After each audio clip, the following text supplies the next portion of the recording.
Coming up on All right. Sunday, it's the WWE Hell in a Cell pay-per-view, and join me right now. It's the world's largest athlete, the Big Show. I got to tell you, I got a little bone to pick, and I'm wondering about something because I saw you on Monday. You're driving the trailer, the big rig. Um, Right. do you have a CDL license? Are you allowed to drive that? Did I get caught? Uh, I don't know yet, man. I'm just wondering. I saw you driving around that thing. I'm like, is he properly Um, licensed? That was the first thing that came to my mind. well, actually, if you want to go legal and technical, years ago in college, I used to be a bud guy. I used to drive a bud truck, and I had a delivery route and the whole deal. I worked for Hauscher Swan in Wichita, Kansas.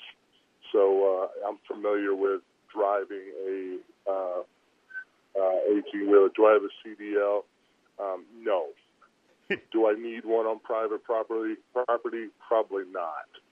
That's So probably technically true. What was it like driving that thing? How worried were you it was about hitting amazing. something? No, I really wasn't, because it's funny. Is I have an F-350 Ford crew cab, 8-foot bed, the whole deal. And I swear the turning radius on my pickup's the same as that semi. That truck was so easy to drive. I was blown away by it. It's really like driving a car. And it was funny, the guy I borrowed it from says, yeah, you ought to see some of the Peterbilts. They're just like Cadillacs on the inside. I mean, this guy had TVs in it, and DVD players, and a full bed, and refrigerator, and a small cook stove. I mean, there was all kinds of stuff in there. It was like, I could actually see myself like, hey, maybe I should, go to school and get my CDL and live on the road. There you go, the new life. I don't know if you could sleep in one of those like a lot of other people. Is there enough room in the back for Yeah, one? yes, it's huge. I mean, I was blown away by it when I got in there and got to looking around. It was, there's no doubt I could lay down the back of it all the way across it. It was really impressive. Now, we've seen so many You know, different talents from you when it comes to being a WWE superstar. One of the ones that we've unearthed over the last couple of years is your innate ability to cry. Is that something you've always had? no. It's funny. I didn't start coming about being able to do that until I did the movie Knucklehead. It was funny. I did my movie Knucklehead, and there was a scene where I had to get upset in the bathroom.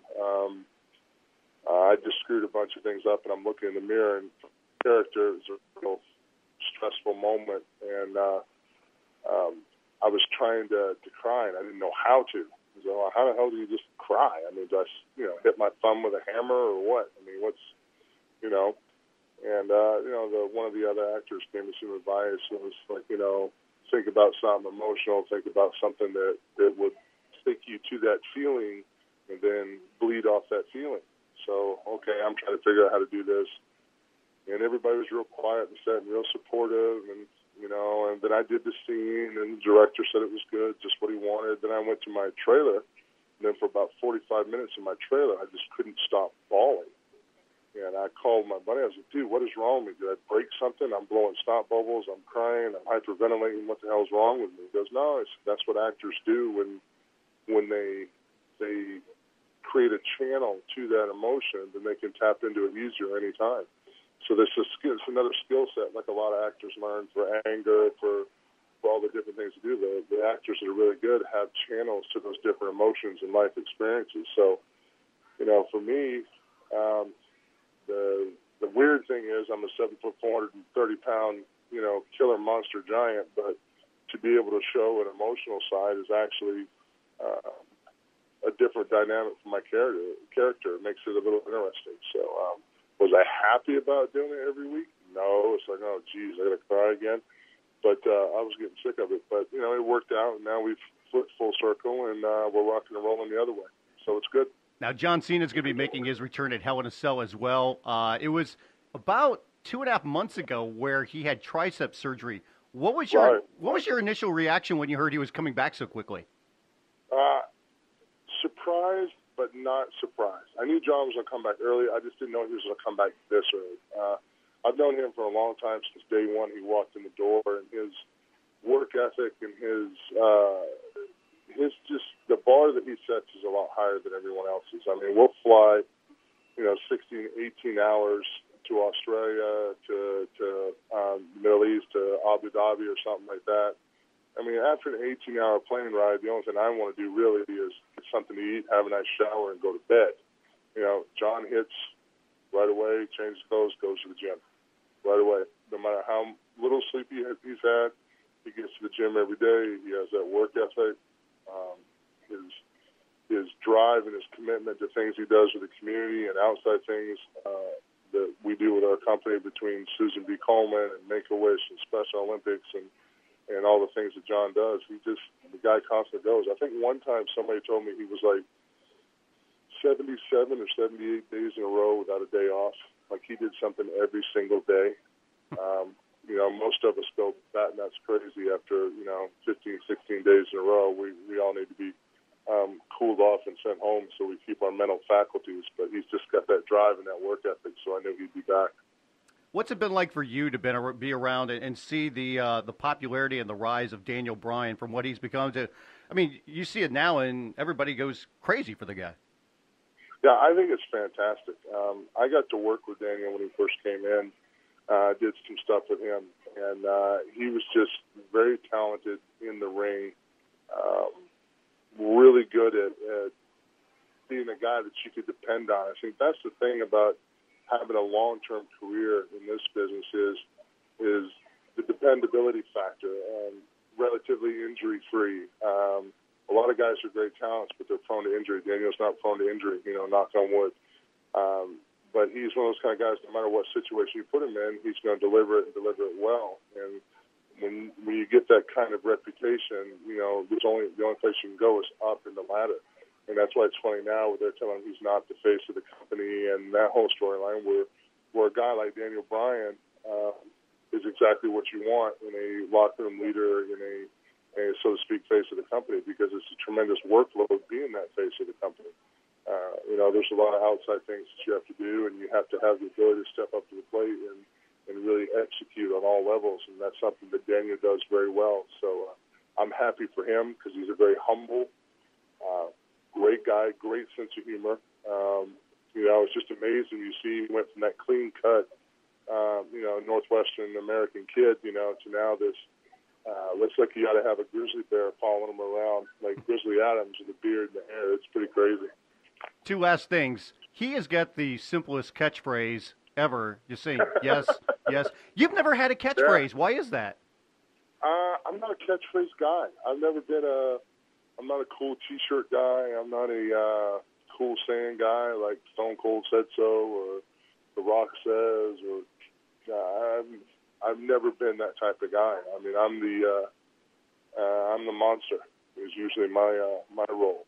So it's great when guys develop catchphrases, and when John first started, he had that hustle, loyalty, and respect, and word life, and he was so creative, and he kept getting these things out there, and he did well with this.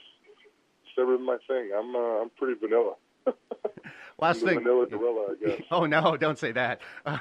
WWE does a lot of great work with various charities. Right now, you guys are doing stuff with the Susan G. Komen Foundation to fight breast cancer, Be a Star rallies for anti-bullying. Talk a little bit about that and your participation in working with these great causes. Well, it's great because, it's such a win-win situation. I mean, I don't think a lot of companies realize the global media powerhouse that WWE is. And when WWE gets a chance to give back to the communities and get involved in pretty impactful charities like Susan B. Coleman, Make-A-Wish, Be a Star, Special Olympics, when we're involved with that, we can show demographically the impact we have on those different organizations, different companies. I think John Cena took just 1 month his T-shirt merchandise sales, and all he wore was the Susan B. Coleman pink T-shirt. And in 1 month, he was able to raise over $1 million in funds for Susan B. Coleman. With that kind of support and loyalty and impact that our fans have with our product, it shows other companies, the kind of influence that our superstars have with our WWE universe and the 140 million people worldwide that watch our product a week or something like that. That works out for the company as well because our company gets a chance to give back to the community. And that's one thing that WWE does all the time. Like, even when we have the WrestleManias and we go in and do a WrestleMania in the city, we impact that city usually anywhere from $6.5 to $8 million in revenue just for that 2 weeks that we're in that city between rental cars and hotels and food services and all the different industries that pick up in business. So, I mean, it shows the positive influence that our product has. I mean, a lot of times we get hit with a lot of just ridiculous negative stuff that really doesn't apply to us. And the fact that we can push forward and show all the positive things we do as a company, it's a great situation. It's the WWE Hell in a Cell pay-per-view coming up this Sunday. John Cena making his return to take on Alberto Del Rio for the World Heavyweight Championship. Daniel Bryan taking on Randy Orton for the WWE Championship inside a Hell in a Cell. Special guest referee Shawn Michaels is going to be there as well. Big Show, thanks again for the time. Hope you get your job back. I don't want to see you walking the streets, homeless or anything like that. I don't think anybody wants you to walk the streets. I better walk the streets up. If I walk in the wilderness, somebody might shoot me for Bigfoot, so I'll just keep to the sidewalk. And you're not a vanilla gorilla, so. No, it's okay, man. Thanks, guys. I appreciate it very much. Thank you. Appreciate it, man.